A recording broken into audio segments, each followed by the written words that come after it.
Casting on a 2-needle cast on. Quite obvious by the title, to do a 2-needle cast on you need both of your needles, and you need to make a slip knot and place it on your left needle. Now for this cast on, it doesn't matter the length of your tail end, please just make sure it's a sufficient amount to weave in, approximately 10 inches or so. When you make your slip knot and you put it on, you want to make sure that you create a little bit of a loose slip knot, because you're going to be knitting this stitch as if it were any other stitch. So here we go, a 2-needle cast on.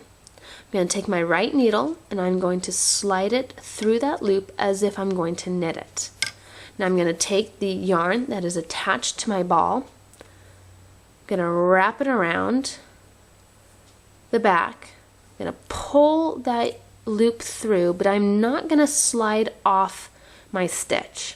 What I'm going to do is I'm going to take this loop that I just made, the stitch I just knit, and I'm actually going to twist it so that what is the right hand side of the loop becomes the left.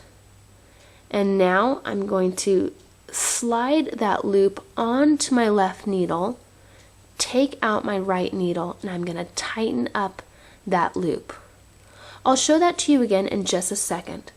But what I want to do is I want to show you now how to continue to add stitches.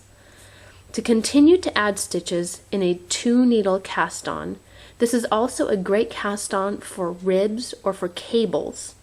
You're going to take your needle and you're going to slide it between the 2 stitches, the first and the second stitch on your needle.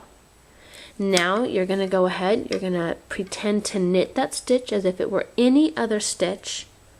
But once again, I'm not going to slide anything off my left needle. I'm going to take the stitch that I just knit and I'm going to twist my needle so that the right side of my stitch becomes the left side, and I'm going to slide that stitch then onto my left needle, bring my right needle out and firm up that loop so it is nice and tight.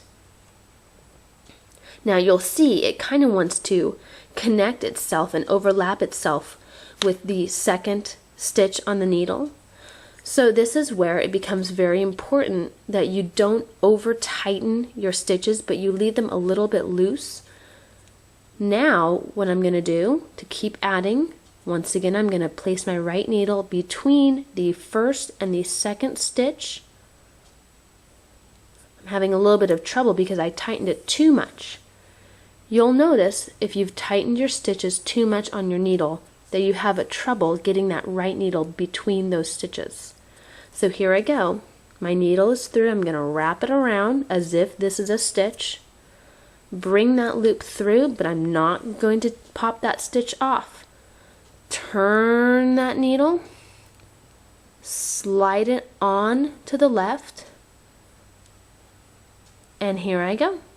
Now I have 4 stitches on my needle.